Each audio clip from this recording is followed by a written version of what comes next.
Muy buenos días a todos ustedes.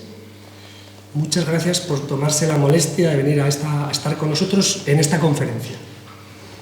Quiero comentarles brevemente qué es la Asociación Cultural Héroes de Cavite y qué hace. Pero antes de nada, lo primero me gustaría agradecer a don Adolfo Mariño, abad del Santuario de Covadonga, por permitirnos realizar esta conferencia en este lugar sagrado y único. Lo segundo, agradecer a Cima y Holzenthal, magazine digital de historia, empresa asturiana referente en el sector, van a filmar esta conferencia. La Asociación Cultural Héroes de Cavite se crea en Cartagena en el año 2020. Nace con la voluntad de fomentar la cultura y la historia entre los ciudadanos de la comunidad hispánica. Tiene entre sus principales objetivos el realizar actividades culturales, fomentar el hispanismo y la historia compartida, sobre todo de 1492 a 1898. Dar a conocer nuestra historia y luchar contra la leyenda negra, divulgando una realidad histórica que ni siquiera se cuenta en los centros de enseñanza españoles, defendiendo el patrimonio cultural, histórico y artístico y rescatando figuras de la hispanidad que han sido olvidadas pese a la importancia de sus logros. Defender la unidad territorial de España, tal y como se recoge en el artículo 2 de la Constitución española. Reivindicar el español como lengua común y elemento cohesionador de la hispanidad, sin olvidar todas las otras lenguas presentes que aportan riqueza cultural, pero carecen de ese carácter de lengua común. Fomentar el hispanismo, es decir, incrementar los lazos de amistad, cooperación e integración con los países de la esfera de la hispanidad, siendo conscientes que este es el resultado de un mestizaje y que unidos podemos ser más fuertes para afrontar futuros retos en un mundo globalizado. Lo anterior sigue la estela marcada por la Constitución de 1812, que hacía referencia a los españoles de ambos hemisferios.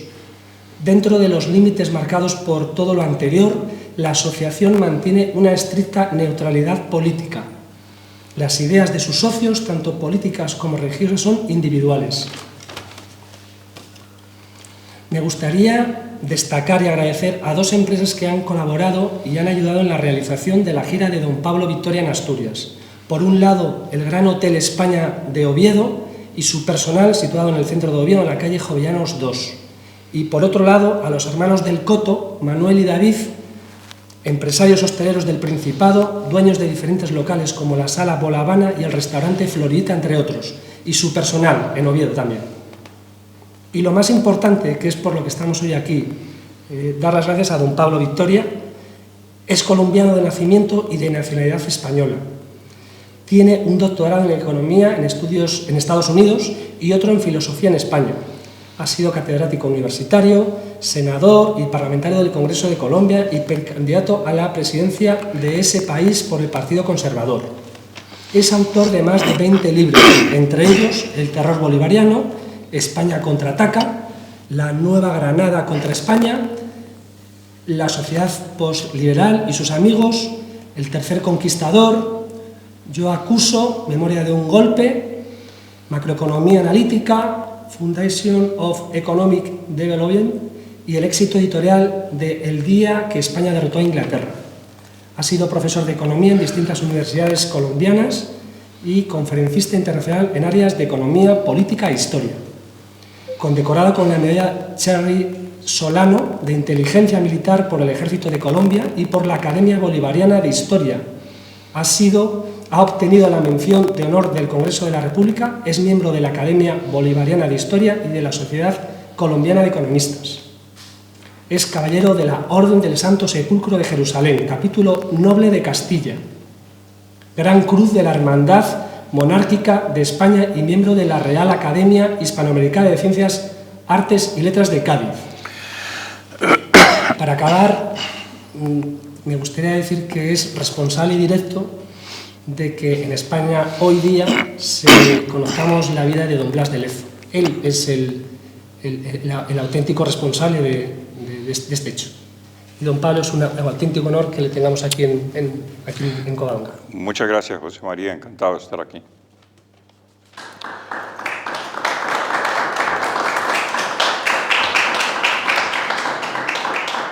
Bueno, señores, primero que todo, mis agradecimientos tanto a la organización notable que ha hecho, pues ha penetrado muy hondo en la conciencia de los españoles, los héroes de Cavite, por quienes estoy hoy aquí y por la acogida tan grande que nos ha dispensado Asturias y los amigos asturianos. Al padre también, Adolfo, le agradecemos muchísimo la acogida que nos ha hecho en este sagrado recinto, en Covadonga, donde empezó todo, y todo es nada más y nada menos que la reconquista española, una reconquista que se inicia aquí, termina en Granada y salta al otro lado del océano,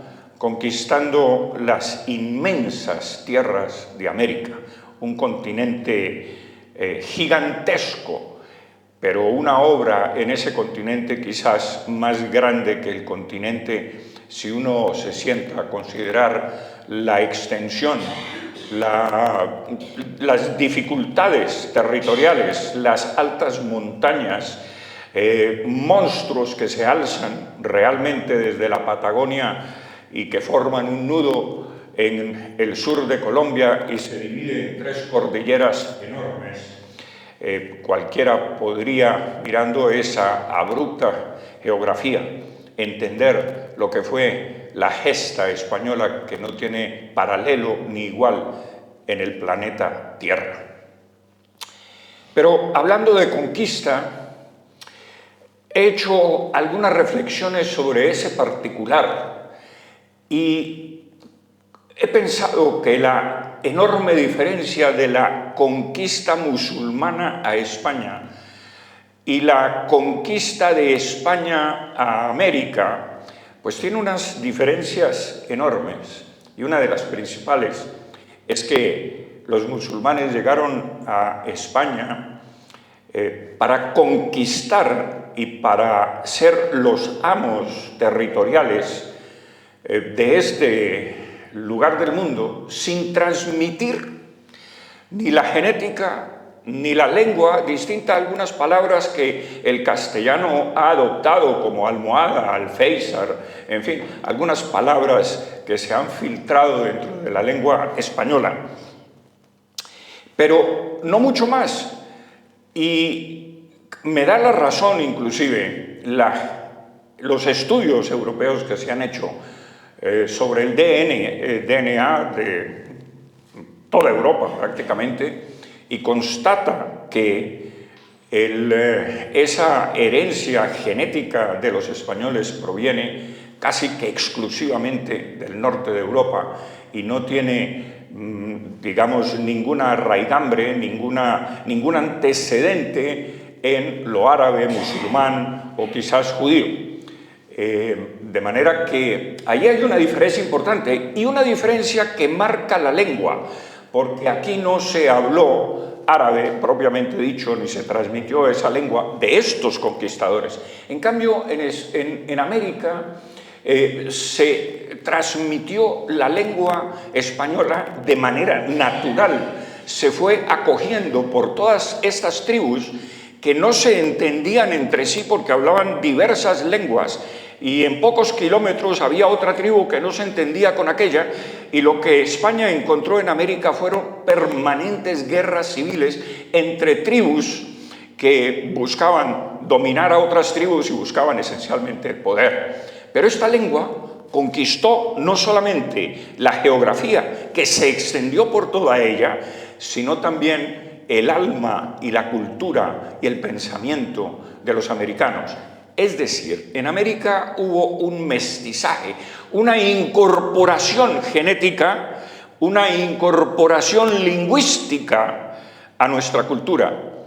Y esa es la enorme, enorme diferencia entre un pueblo que invade España y un pueblo como el español que invade América, que la incorpora a su razón de ser.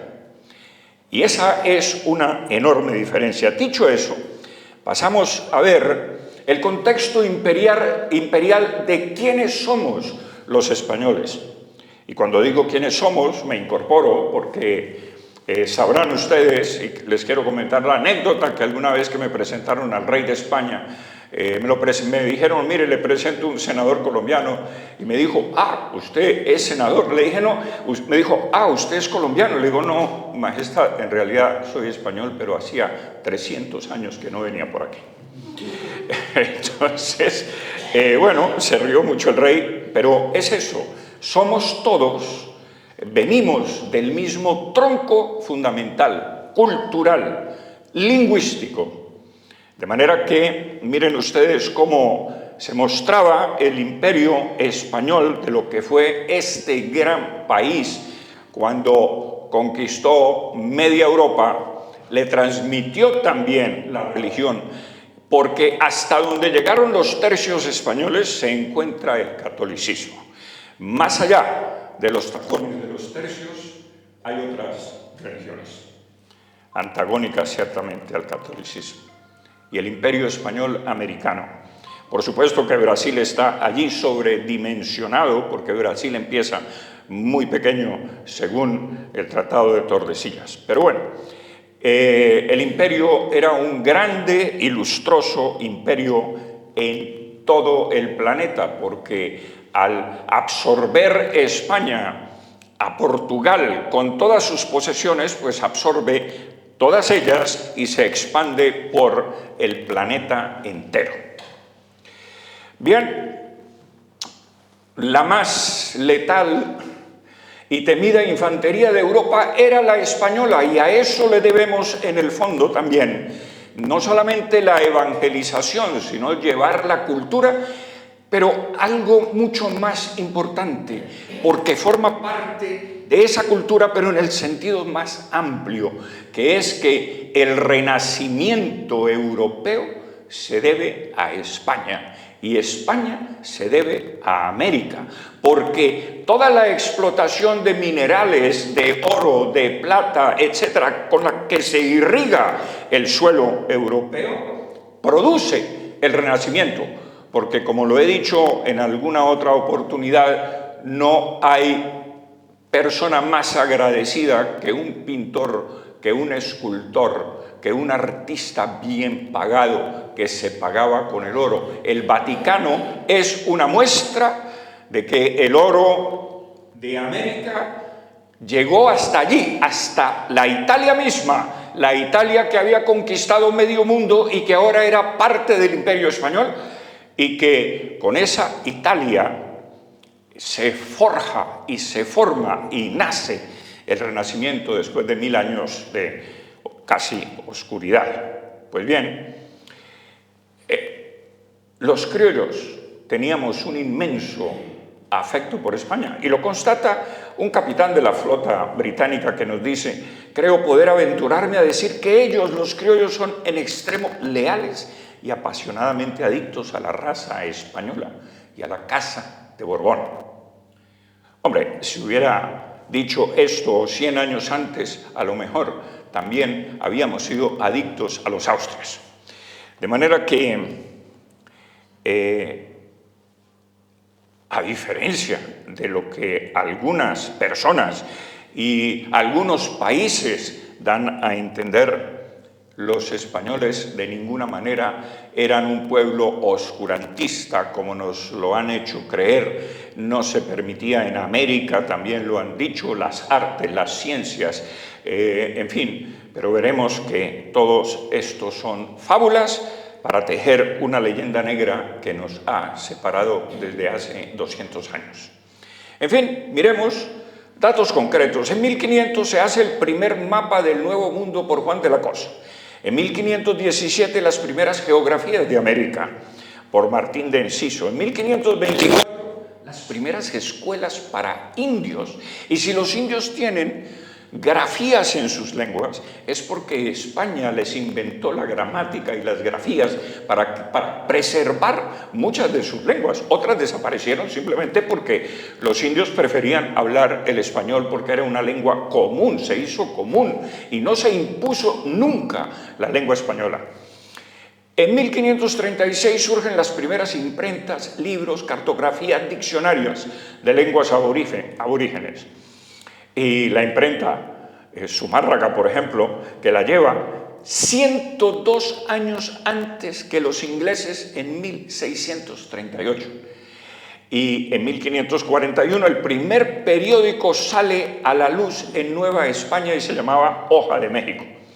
En América del Norte, tengámoslo claro, el periódico solo apareció en 1704, el primer periódico. En Alemania en 1615 y en Inglaterra en 1622. Y ya los españoles lo tenían desde 1541. Es decir, había cultura, difusión de ideas y, por supuesto, noticias. En 1543, las primeras escuelas industriales para indios. En 1575, libros en 12 lenguas indígenas, 100 años antes de que los ingleses imprimieran su primera Biblia en lengua india. Entre otras cosas, traducidas pues, por John Eliot. En 1548, la primera partitura de que se tenga noticia se hace en Nueva España, hoy México. La primera partitura. Había música también. Pero bien, en 1579 la primera autopsia de un cadáver se hace en la Universidad de México un año antes de que se hiciera en Europa. Ah, pero los españoles eran oscurantistas y no permitían las ciencias. En 1538 se hace la primera universidad en Santo Domingo y surgen eminentes escritores, inclusive mestizos e indígenas en América. Y vale la pena señalar que ni los holandeses ni los portugueses fundaron universidades en sus posesiones. Eso debe quedar también sumamente claro. Entonces, ¿qué lleva a España? Para hacer un resumen apretado. La cultura política, en primer lugar, porque se crea el Cabildo en 1539, que es el poder legislativo, y la Real Audiencia, que es el poder ejecutivo, en 1547. La cultura jurídica, que es la promulgación en 1542 de las 39 leyes de Indias, sobre las cuales no tenía potestad ni siquiera el rey, ni el emperador. Nadie tenía potestad sobre la doctrina, digamos, jurídica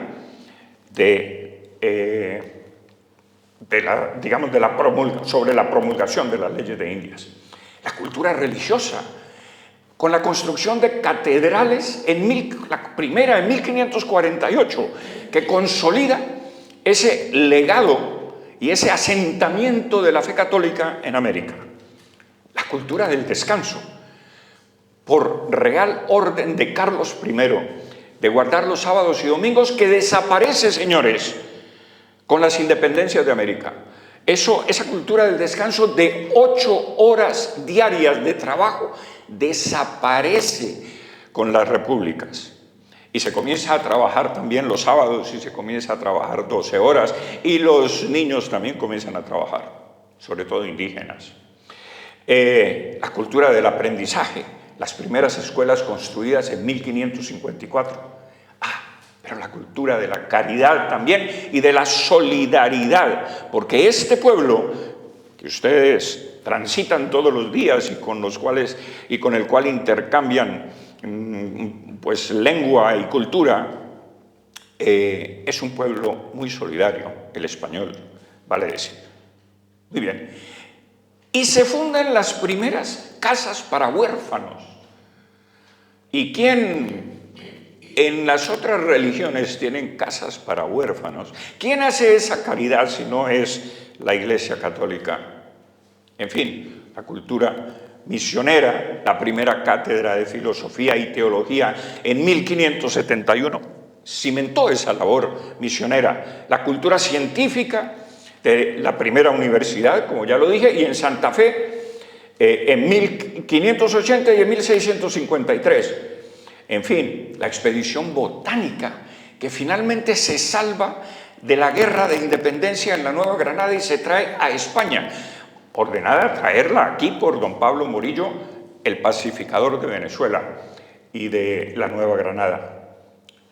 La cultura de la asistencia hospitalaria. Cada ciudad, señores, contaba con un hospital por lo menos, pero la Ciudad de México tenía 11 y Lima tenía 8 desde el siglo XVI. Había hospitales. La salud pública, la primera vacuna contra la viruela la llevó España y por el virrey Amari Borbón, entre otras cosas, en 1808, y a través de la Nueva Granada se vacuna el resto de América. ¿Y cómo se llevó esa vacuna? No había refrigeración y esa vacuna necesita refrigerarse para poderla conservar. Y entonces, ¿cómo la llevaron a través de un viaje de 45 días por las aguas del Atlántico y de las Antillas hasta llegar a la Nueva Granada? Bueno, primero vacunaron a un niño, llevaban 12, y cuando ya le brotó el pus, se le tomaba parte del pus y se inyectaba el pus al siguiente niño, y el siguiente niño también tenía esas erupciones y se iban vacunando así, y así se llevó a toda América. Es decir, el oscurantismo español hacía estas cosas. Y uno se pregunta, ¿y dónde estaban estos señores tan oscurantistas que hacían todas estas cosas? Pues bueno, es importante. Pero hay algo también sumamente importante, que es el derecho de gentes. Los derechos humanos no se fundan con las Naciones Unidas. Los derechos humanos se fundan con el codicilo de Isabel la Católica, que ordena, y claro, suplica muy afectuosamente, encarga y manda a la princesa, su hija, y al príncipe, su marido, respetar a todos los moradores de las Indias en sus derechos adquiridos y que no reciban agravios de ninguna naturaleza en América y sean bien y justamente tratados.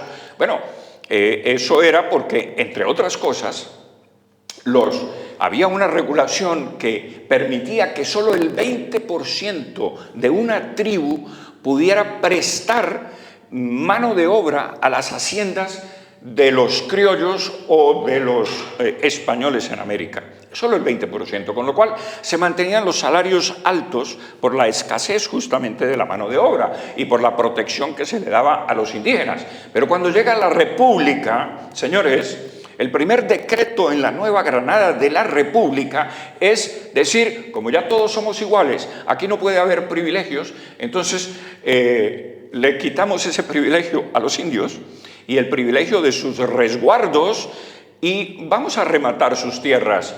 ¿Y las rematan quiénes? Las roscas criollas blancas se las apropian, las rematan, le pagan a los indios y ya los indios tienen que prestar el 100% de su mano de obra a las haciendas de los blancos y a las haciendas de los españoles, con lo cual los salarios se bajan y aumenta la pobreza, aumenta, en fin, la tragedia, digamos, de la pobreza, que la pobreza es una tragedia para padres de familia y en fin.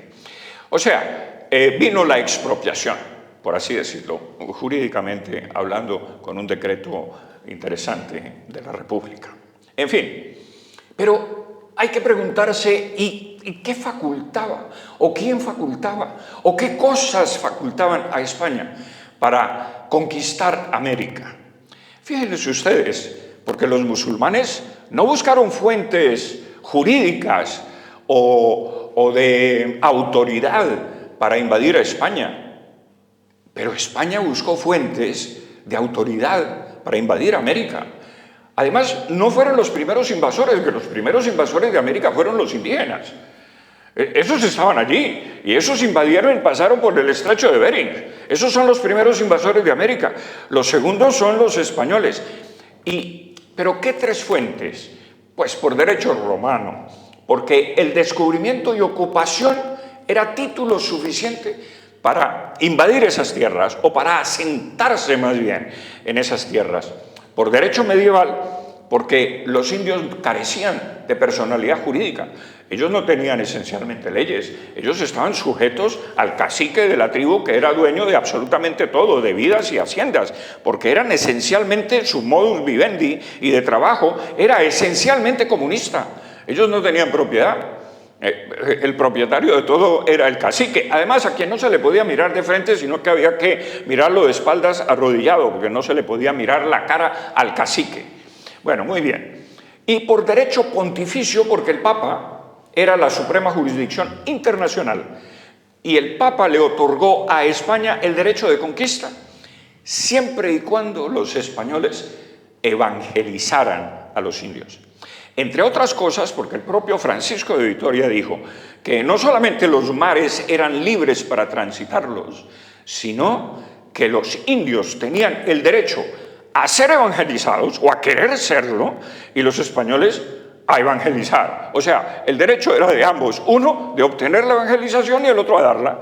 Y Francisco de Vitoria resuelve ese conflicto. La conquista separa 6 años, de 1550 a 1556, los españoles dilucidando a ver si era lícito conquistar América o no, y se detiene la conquista. Es la primera vez en la historia que un país detiene una conquista sobre un territorio para ver si se tiene la razón o no se tiene. Esa discusión se hace aquí, en España. Y se detiene una conquista. ¿Quién detuvo conquistas? ¿Cuándo y dónde? A través de la reflexión sobre la juridicidad y sobre la razón de poblar unas tierras recientemente conquistadas. Bueno, como lo dije, el mar es libre y los indios tienen los mismos derechos que los demás. Y el convertirlos a la fe católica es un derecho tanto de españoles como de indios. En fin, y claro, nunca antes un pueblo se preguntó dónde acababan los derechos propios y dónde empezaban los derechos de los demás. Este pueblo se preguntó eso. El poder, señores, se había sometido en ese momento a la filosofía moral. ¿Pero qué pueblo podía someter el derecho de la fuerza?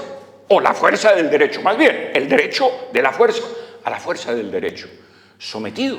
Este es el primer pueblo en la historia de la humanidad que hace semejante reflexión y se somete a la fuerza del derecho. Y entonces amanecieron los derechos humanos. España los lleva a América y los difunde por el mundo. En fin, los españoles no fueron propiamente conquistadores, sino libertadores de América. ¿Y por qué libertadores? ¿O es Bolívar o San Martín o Martí los verdaderos libertadores de América? No. Los libertadores de América fueron los españoles porque libertaron a todas las tribus sometidas por las grandes tribus sometedoras, las grandes civilizaciones tribales de América, como los aztecas o los incas, que tenían bajo la férula y bajo los pies sometidos a todos los demás pueblos, inclusive con tributos de sangre. Tributos de sangre. Por ejemplo, los chibchas, de quienes no se sabía hasta que yo investigué cuidadosamente sus prácticas, tenían un cultivo de niños en el Ariare, en los llanos orientales de la hoy Colombia. Y ahí cultivaban niños para que los sacrificaran los chibchas, que entre otras cosas ellos tenían una práctica muy curiosa, que era vivo el niño, rajarle el pecho, arrancarle el corazón, y si el corazón palpitaba, quería decir que podían ganar la guerra contra la tribu que los estaba desafiando, por decir algo. Pero si el corazón no palpitaba, pues iban a perder la guerra y era mejor no ir a la guerra. Cuando Jiménez de Quesada llega a la sabana de Bogotá, se encuentra con ese fenómeno. Parece que el corazón no palpitó y entonces no iban a la guerra, y finalmente los chibchas se unen a los españoles. Salió con 1.200 españoles de Santa Marta, atravesó 1.000 kilómetros o 1.200 kilómetros, llegó a la sabana de Bogotá con 136, 136 pueden dominar los pueblos indígenas asentados en los Andes. Pues no, claro que no. Entre otras razones porque disparar un arcabuz es mucho más lento que sacar una flecha del carcaj y tirarla, la cadencia de tiro es mucho más lenta, así que las armas no fueron definitivamente el factor que impuso a España sobre estos pueblos, sino el convencimiento de que este cuento de sacrificios y este cuento de estar sometido a las otras tribus no iba más, porque iba contra la moral y contra las buenas costumbres. Y entonces estos chibchas, a quienes no les palpita el corazón, se unen a los españoles y derrotan a los muiscas, que estaban a 100 kilómetros de distancia. Así que es las tribus sometidas las que se unen al puñado de españoles para ser liberados, para alcanzar la verdadera libertad, que es vivir en paz, que es vivir bajo un régimen de leyes. En fin. Y miremos el esclavismo. Francia, en sus posesiones de las Antillas, el 77,4% eran esclavos. Gran Bretaña, el 84% esclavos negros. Jamaica, el 85% esclavos negros. En Estados Unidos, en los 5 estados del sur, el 70% eran negros, eran esclavos. Y en España antillana, el 11% eran esclavos. En Cuba, que era donde más esclavos tenía España, era el 29%. Y en México, el 0,02%. Estas cifras revelan varias cosas. Una, que España no era un pueblo esclavista. Tuvo que ser esclavista, entre otras cosas, por 2 razones. La primera, porque los negros de África resistían mucho más los climas antillanos y el trabajo de las minas que los propios indios, que eran mucho más débiles. Y en segundo lugar, porque el Tratado de Utrecht le impone a España recibir 144.000 negros y además pagarlos. ¿Para qué? Para que Inglaterra y sus aliados reconocieran la legitimidad de Felipe V en España. En fin, España los recibía siempre y cuando no llegaran protestantes, porque algunos intentaban convertirlos al protestantismo en los barcos españoles, en los barcos británicos, y en Cartagena de Indias, que los recibían, que era un puerto de abrigo, les preguntaban, ¿qué religión? Pues protestante, pues este no. ¿Y qué religión? Pues ninguna. Ah, pues lo bautizamos rápidamente. Entonces, esa era la condición. Pero bueno, luego sucede una guerra porque simplemente los británicos comenzaron a introducir contrabando de negros, mucho más de lo que el Tratado de Utrecht decía. De manera que ahí se presenta otro conflicto, pero no hablaremos de eso porque eso será otra conferencia. En fin, los poderes públicos. ¿Había división de poderes o España era una tiranía, un reino absolutista? Pues mire, señores, el Cabildo fue una de las primeras instituciones fundadas por España. Y esa misma fórmula se trasplantó de los municipios españoles a los municipios americanos. Los cabildos eran, por tal razón, las mismas instituciones que existían en Castilla. Representaban a la comunidad, en fin. Y el Cabildo se ocupaba del gobierno local de las ciudades y tenían jurisdicción sobre ese territorio. En cambio, la Real Audiencia tenía una mayor jurisdicción. Entonces, el Cabildo era un pequeño parlamento, la Real Audiencia un poder ejecutivo, con funciones judiciales ciertamente. Pero bueno, hoy tenemos aquí en España que el Parlamento español es a la vez poder ejecutivo y a la vez poder legislativo simultáneamente. Aquí no hay una todavía, bueno, en toda Europa, el parlamentarismo no permite una división de poderes como la tenemos en América. En fin, pero bueno, esto era también. En Inglaterra, fíjense ustedes, contra toda idea que se nos ha inculcado de la democracia inglesa, pues mire, en la Cámara Baja solo podían votar los rentistas y era el 1% de la población. En Francia votaban. Después de la revolución, señores, después de que decapitaron a toda la nobleza, a los reyes, y se decapitaron entre ellos, votaban el 0,0025% de la población después de, no sé, 400.000 o 600.000 decapitados. En fin, los franceses alcanzaron la igualdad, la égalité, la fraternité, y todo, la alcanzaron, pero en la guillotina. Ahí todos eran iguales. En fin, entonces, bueno, el fundador de una ciudad lo primero que hacía y lo primero que hizo Jiménez de Quesada fue fundar el Cabildo y luego inclusive decía, bueno, pero ¿con qué dinero se va a pagar a los indígenas para construir las casas de mampostería, en fin, las casas que conocemos hoy en día, que eran de mampostería porque España lleva esa arquitectura a América? Porque las casas de los indios eran bohíos de paja, en fin, de madera, de bambú, sí, y tal. ¿Y cómo se paga la mano de obra? Pues amonedando el oro. Y claro, se destruye, por supuesto, muchos precolombinos que hoy en día pues están en los museos y tal. Colombia tiene quizás la mayor colección en el Banco de la República de precolombinos, muy valiosos, culturalmente valiosos, etcétera, porque ahí está la artesanía también de los indígenas, pero no quedaba más remedio, porque los conquistadores pues no llevaban dinero contante y sonante para pagar mano de obra y para construir cabildos y para esto, bueno, pues había que amonedar el oro, por supuesto, particularmente sacado de las minas, y preservaron muchísima herencia cultural también. En fin, y no hablaré bien de las funciones de los cabildos, porque ustedes conocen perfectamente lo que hacen en los municipios los cabildos, pero tenían funciones esencialmente políticas que provenían y se originaban en la costumbre esencialmente. Y bueno, se elegían los alcaldes como hoy se eligen aquí los alcaldes, que es dentro de su propio seno. Se escoge al alcalde según como se haya elegido por la gente, por el pueblo, en fin.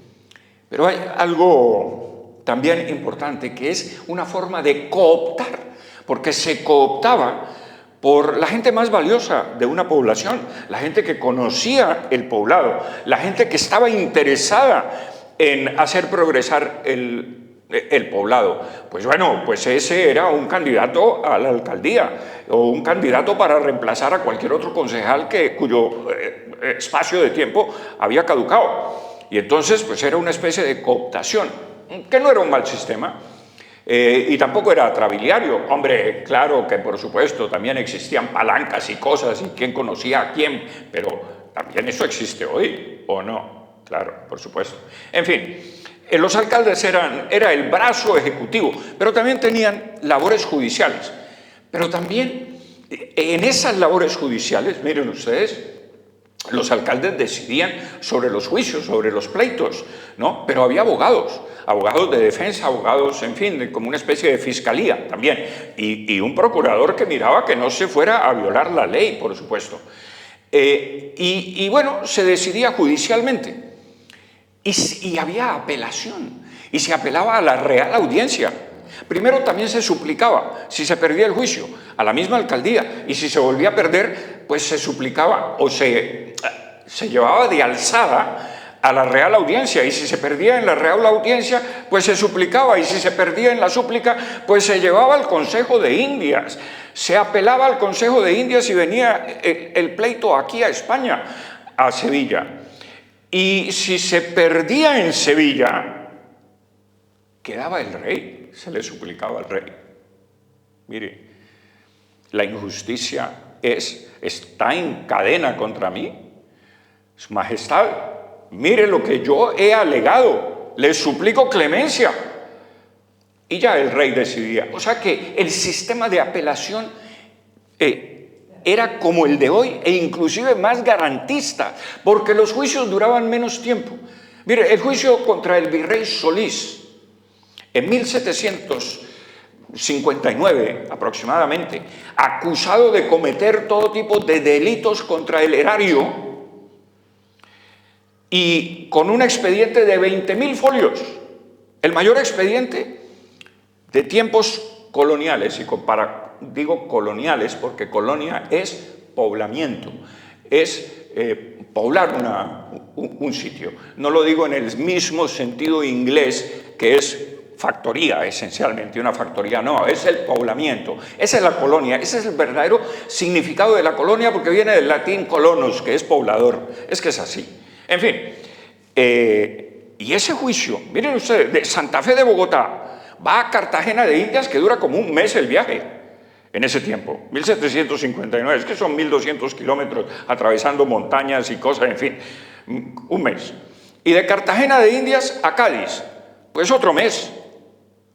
Y de Cádiz a Sevilla, pues, no sé, varios días.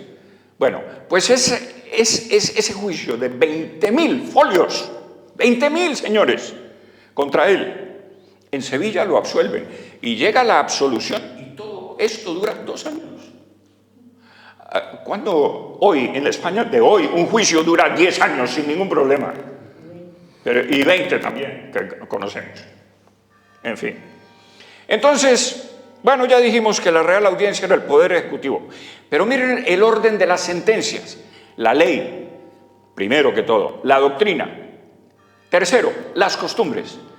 Cuarto, la creación, miren ustedes, jurídica ejemplar. Es decir, si hay un antecedente ejemplar y ejemplarizante, pues tomamos eso también, en conjunto con la ley y la doctrina. Y bueno, ya hablé de las instancias, de las apelaciones.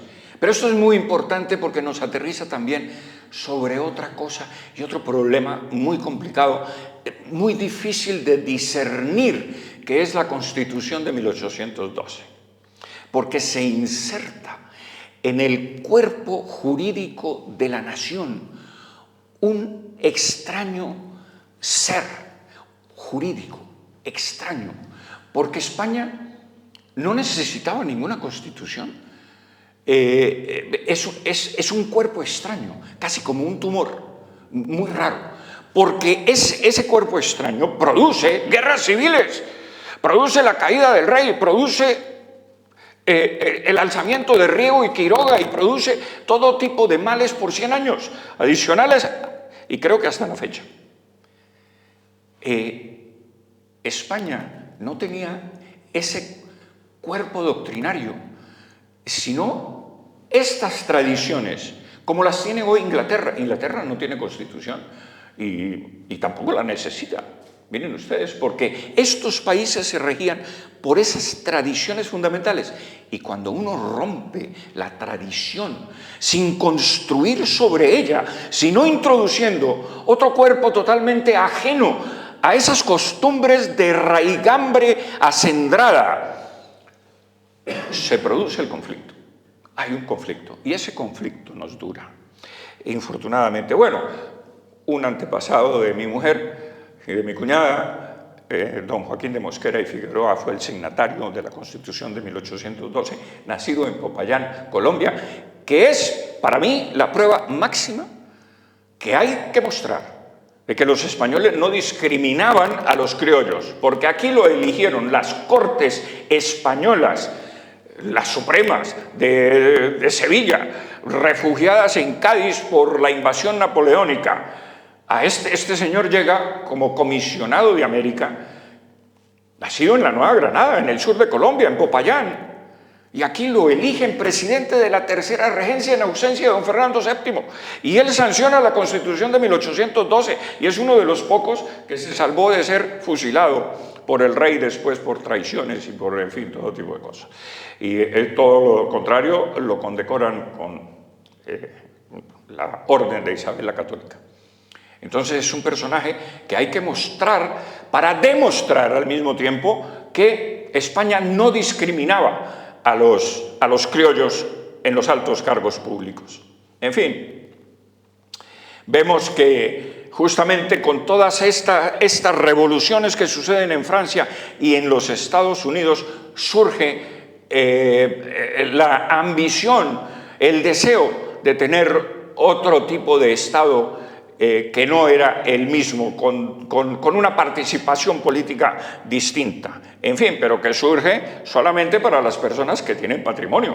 Bolívar lo impone después de la independencia de la Nueva Granada y muchos otros lo imponen, pero usted tenía que demostrar patrimonio para poder votar. Eso jamás ocurrió durante la presencia española en América. En fin, aquí es de donde surge todo este cuento espantoso para la América, que es la libertad, la igualdad y la fraternidad, pero solo en la cuchilla. En fin, entonces en Francia solo 20.000 ciudadanos podían votar y dadas las exigencias de propiedad, a solo 80.000 llegaba el número de votantes en una población de 32 millones, menos que en Inglaterra, sin revolución. Y la pregunta es, ¿creó esta guillotina y todo este cuento mejores condiciones políticas para los habitantes? Pues ya ustedes juzgarán. En Inglaterra, la democracia era limitadísima en tiempos contemporáneos con España. Era esencialmente la Cámara Alta hereditaria, en fin, la baja ocupada por quienes poseían propiedades que generaran entre 300 y 600 libras al año.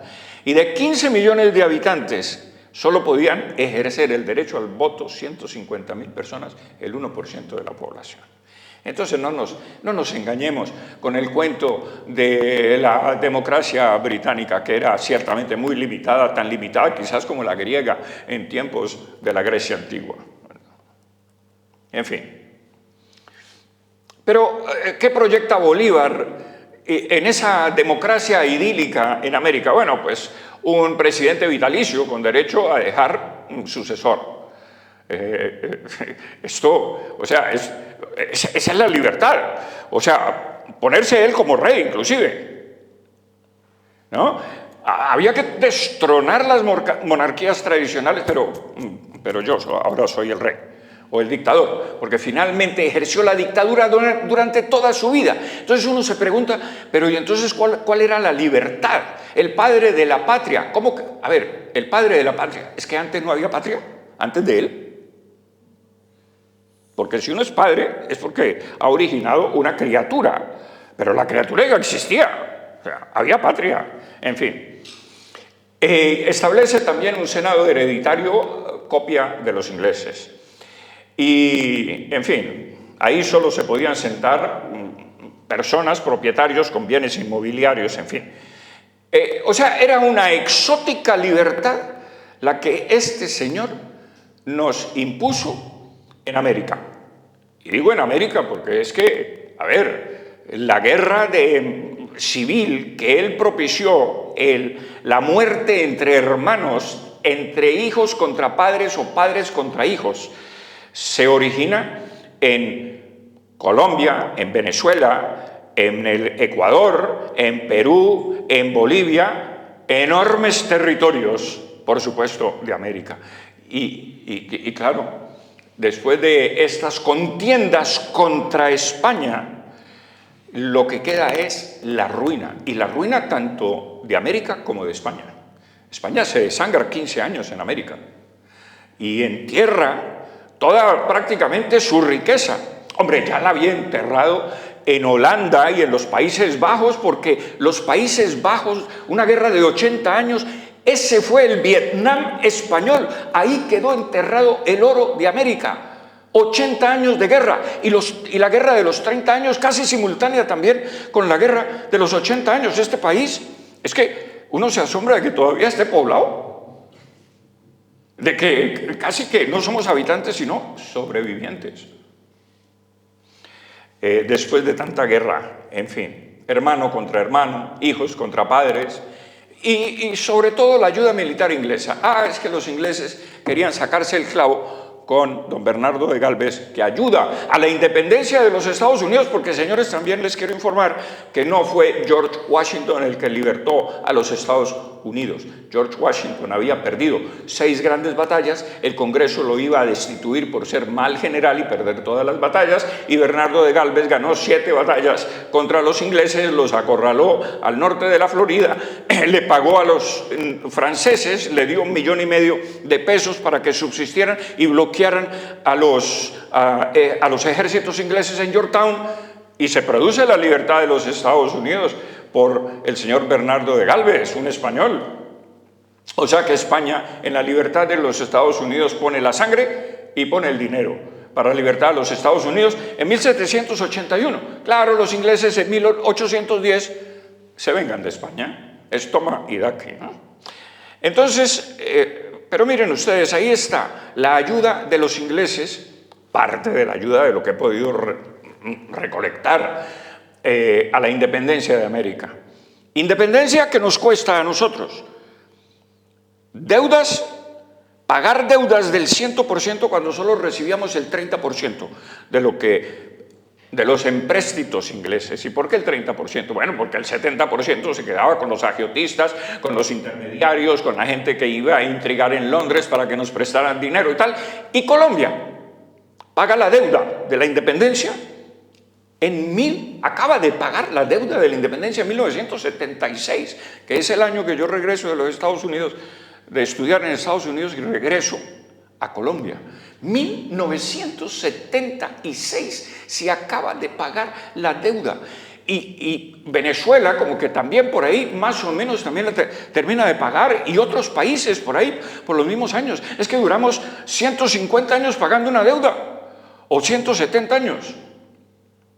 Por los intereses onerosos, pero además por la corrupción también, porque pagábamos los fusiles mucho más caros, 2 y 3 veces de lo que realmente valían. Y bueno, y el supuesto genocidio indígena. Bueno, mire, esta es nuestra cultura, no nos impongáis vuestras leyes genocidas y fanáticos, que es lo que se está diciendo hoy en día. Bueno, eran muy queridos estos. Y miremos por qué la imposibilidad del exterminio indígena. Pero ¿quién decía que los habíamos exterminado? Pues, lo dijo Voltaire, los españoles habían exterminado 200 millones de indígenas. América no tuvo 200 millones nunca. Y Bolívar dijo, pues exterminaron 20 millones. ¿Y de dónde sacaban esas cifras? América no tuvo 20 millones de indígenas. A lo sumo tuvo entre 8 y 13 millones. ¿Y ustedes creen sinceramente que en 107 años, que es, digamos, el empuje de la conquista, la inmigración, 54.881 españoles, que fueron los que llegaron a América de 1493 a 1600, habrían podido matar, digamos, 20 millones o 13 millones?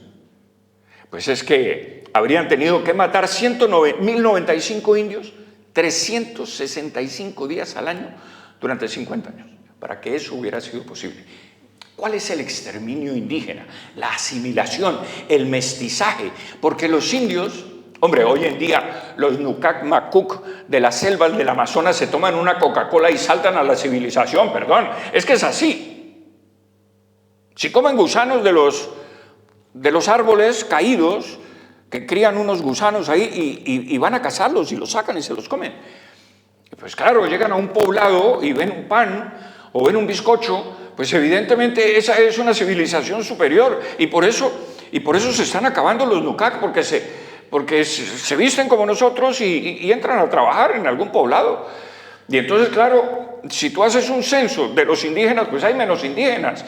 Y los censos españoles que se hacían en América permanentemente daban cuenta de eso, de que efectivamente se estaban acabando las tribus, porque los indios ya no querían vivir allí, querían ingresar a la civilización occidental. Y además el mestizaje también fue acabando con las tribus indígenas. Pero no el genocidio. Pero si es que el genocidio no se toleraba con las leyes de India ni con los reyes españoles. Es que cada vez que un virrey terminaba su mandato, mandaban un procurador a investigarlo y a investigar qué había hecho. En fin, esa es la verdad censal y la verdad científica, pues virus. Sí, señor, pero también los virus afectaban a los españoles, que eran virus desconocidos para los españoles y de los españoles para los indígenas. Y es que la mortandad fue de ambos lados, inicialmente. En fin.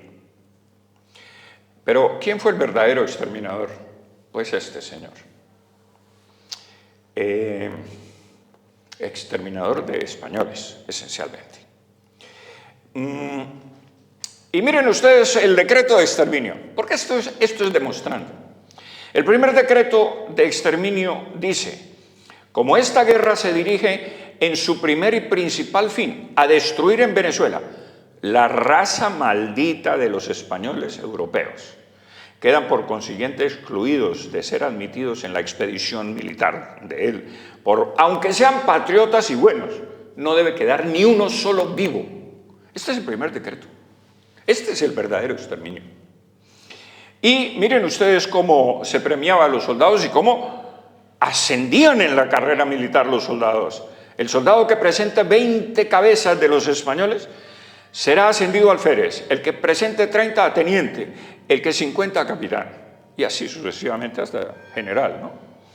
Este es el verdadero exterminador, no el libertador. Ojo, es una figura sacrosanta en nuestros países, en los países Venezuela, Colombia, Ecuador, Perú, bueno, no tanto en Perú, pero claro, y por supuesto el mayor homenaje y culto se le rinde en Venezuela. En Colombia pues somos más moderados los colombianos, pese a la mala fama que tenemos de un país que lleva 60 años de guerra, pero son 20.000 bandidos que nos tienen acorralados, pero que no han podido dominar el Estado colombiano, porque en general se respeta tanto los derechos humanos, inclusive traídos, hombre, por el tercer conquistador, que era el único abogado que llegó y letrado que llegó a América como conquistador, don Gonzalo Jiménez de Quesada, que a nosotros nos viene esa herencia jurídica de ahí, y se instruye al ejército no violar los derechos humanos, casi que tienen que sacar un librito, mirar primero a ver si el artículo tal les permite y luego disparan. Es que es así. Pero no han podido dominar el Estado colombiano, los fascinerosos comunistas, en fin. Pero miren ustedes en 1814 lo que sucede. Bolívar manda asesinar 1.200 españoles con la siguiente orden escrita a Leandro Palacios desde Valencia, Venezuela. En consecuencia, ordeno a usted que inmediatamente se pasen por las armas a todos los españoles presos en las bóvedas y en el hospital, sin excepción alguna. Y claro, para ahorrar pólvora, los mataron a machetazos y a sablazos. Y a los que quedaban vivos se les aplastaba el cráneo con una piedra gigantesca. Esto sí fue barbarie. Barbarie. Y de la peor. Y dice él mismo, en una carta que le escribe a Santander, el vicepresidente de Colombia, de la Gran Colombia: he hecho el Nerón para los españoles. Yo soy Nerón para ellos. Es reconocimiento de parte, hay que creerle. En fin. Y el esclavismo comparado, bueno, ya vimos cómo eran los esclavos en América. Y la discriminación política, miremos a ver si es que nos discriminaban a los criollos para justificar el alzamiento, la guerra civil que se produce en toda América. Bueno, Napoleón, por supuesto, es quien produce ese estallido, porque inicialmente los americanos no querían caer en manos del tirano de Europa.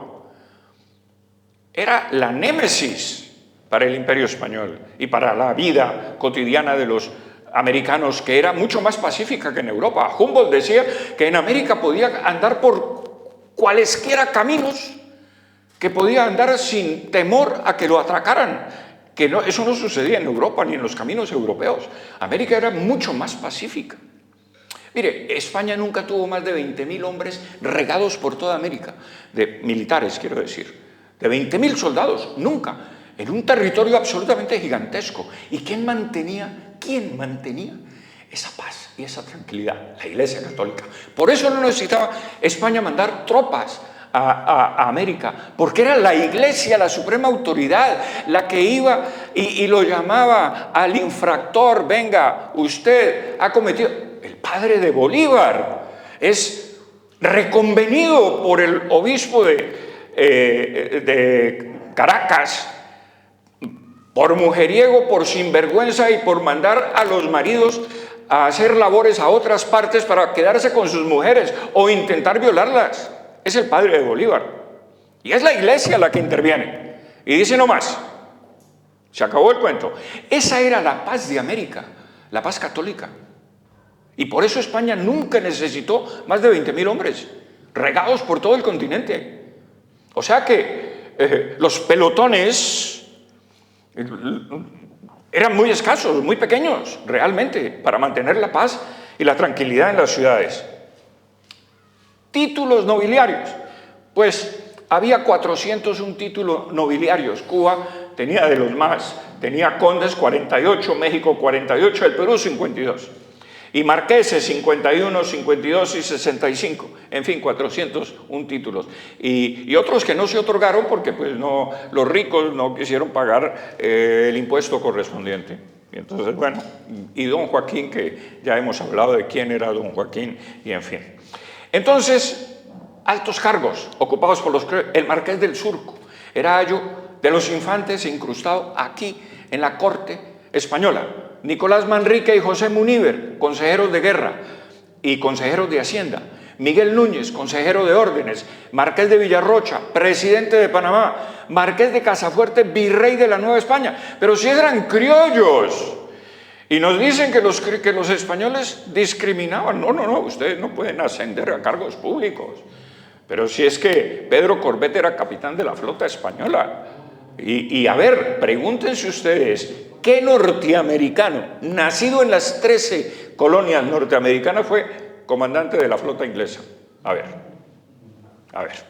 Es bueno comparar, porque es que esto nos da una idea, en fin.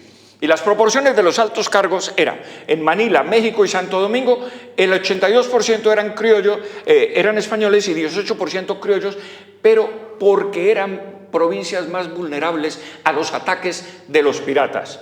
Pero, por ejemplo, en Lima, en Quito y en Charcas, Chile, Guadalajara y Lima, el 45% eran españoles y el 55% de los cargos públicos eran de españoles. Y el 45% españoles y 55% criollos. En Charcas, 68% eran criollos y 32% españoles. En el resto de audiencias eran 44 y 56 porque, claro, lo de arriba desbalancea un poco los promedios, pero porque España participaba más, sobre todo en los puertos, para defender los puertos de los ataques de los ingleses.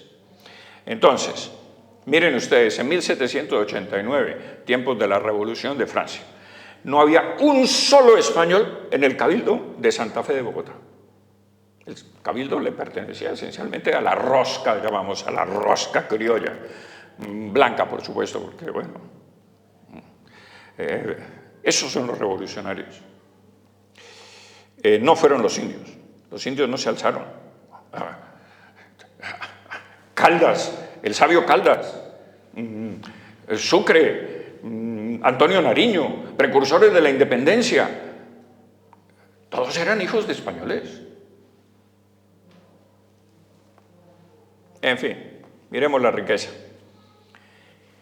¿Quién dice que América era muy rica? Lo dice el Morning Post de Londres, un periódico que en 1802 dice: la riqueza real, sólida, sustancial, productiva de la América española está sobre el haz de la tierra, que es donde los británicos debemos cosecharla. Y México es la ciudad más rica y espléndida del mundo. Y John Adair, que es un militar de los Estados Unidos, en 1804 dice: México nos deslumbra. Y el fraile inglés Thomas Gage dice que México es de las ciudades más ricas y grandes del mundo, que para los 30.000 o 40.000 habitantes, en 1677 había 15.000 coches. Señores, esto es un coche cada 2 habitantes. De estos muchos excedían en costo a lo mejor de la Corte de Madrid y de las Cortes Europeas. En fin. Y el Morning Post de Londres en el siglo XIX decía: a España hay que vencerla en América. no en Europa. La ayuda militar que les mostré a ustedes. Ese era, había que vencerla así. Y la riqueza real, bueno, en fin, los británicos cosecharán eso. Y en fin, dice John Adair, que era el militar norteamericano, dice, no esperemos más que la orden de marchar para conquistar México. Bueno, finalmente se quedaron con la mitad del territorio mexicano, una vez que España sale de allí. Y en fin, pero miren ustedes, consumos.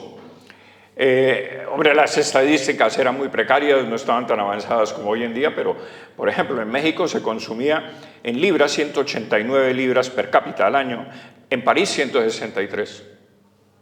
O sea, se consumía más carne en México que en París. Pan, pues 363 contra 377 en París, pero es que los mexicanos comían tortilla de maíz, o sea, arepas de maíz, que la combinaban con pan, o sea que, claro, se reducía un poco eso. Y mineros, mire, el salario en México de un minero era 30 francos y en Alemania 4,50 y en Bengala solo el 20% de eso, bajo la égida y el dominio británico.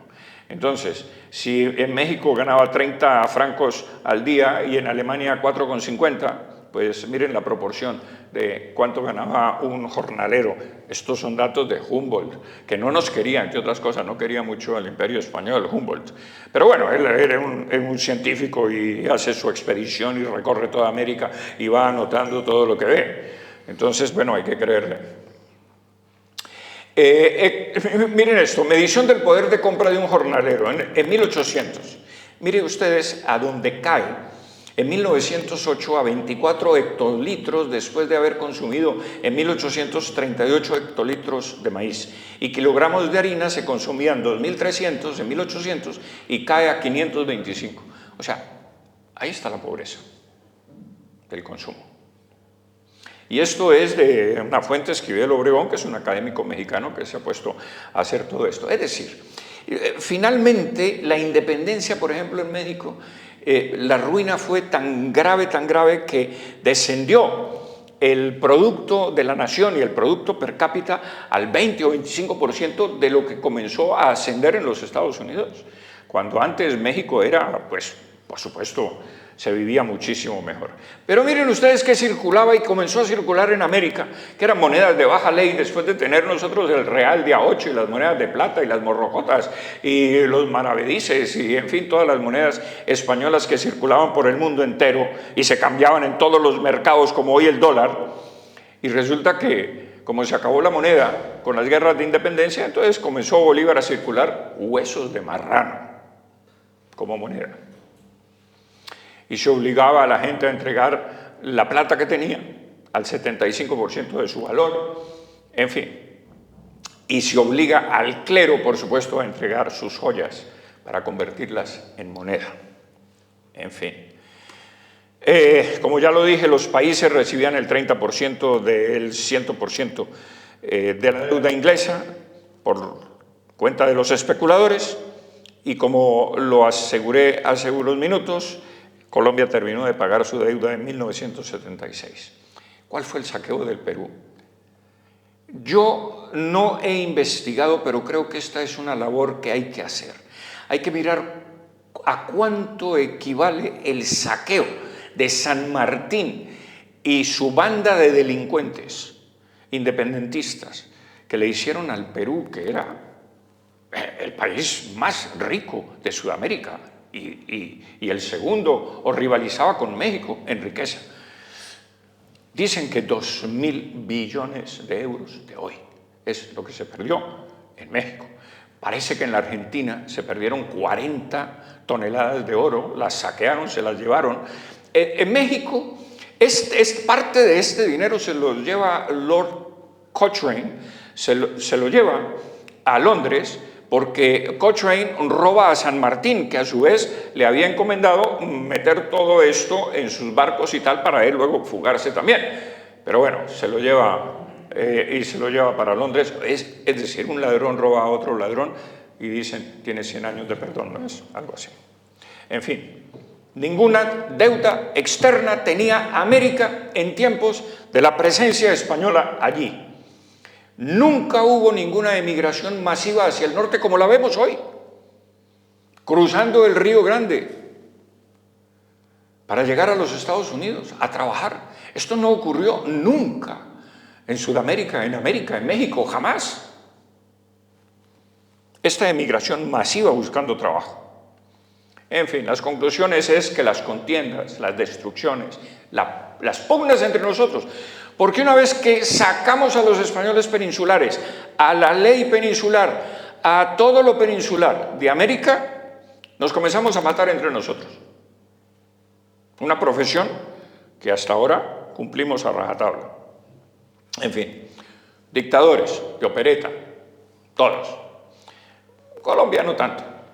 Es decir, mientras Estados Unidos expande su frontera económica y geográfica y política hacia el oeste, apoderándose de las tierras mexicanas, de la mitad del territorio mexicano, ¿qué pasó con nosotros? Involucionamos, nos fraccionamos, nos dividimos, es decir, achicamos las fronteras políticas, geográficas y económicas. Pusimos aduanas para que no entraran los productos de los otros, nos empobrecimos, hicimos guerras entre nosotros. O sea, involucionamos mientras los Estados Unidos evolucionaron en ese sentido con su tal destino manifiesto. Y en algún libro, el último libro mío, digo que quien no tiene destino manifiesto carece también de futuro. Hay que tener un destino manifiesto. En fin, la riqueza de la América preindependentista era más grande que el de las colonias inglesas. Entre otras cosas, ustedes ven los fuertes que había y que construyó Inglaterra en los Estados Unidos, en las 13 colonias, eran de madera. Y España construyó todos sus fuertes de mampostería, de piedra, cemento, en fin. Y sus casas también, las casas de los Estados Unidos son de madera. Miren ustedes cuando pasa un huracán, lo que queda, que son chamisas, maderas esparcidas por el suelo. Aquí se construía distinto, porque se construía con mayor riqueza. Es que es así. Uno no construye con piedra y cemento si no tiene con qué pagar la piedra y el cemento. Pues bueno, corta madera a un árbol y construye su casa o su fuerte. En fin. Bolívar finalmente dice: conciudadanos, me ruborizo al decirlo, la independencia es el único bien que hemos adquirido a costa de todos los demás. Independencia. O sea, perdimos todo lo demás. Y con eso, queridos amigos, gracias por atender esta conferencia. Con eso la termino, agradeciéndole, por supuesto, a todos ustedes su presencia. Mil gracias y viva España.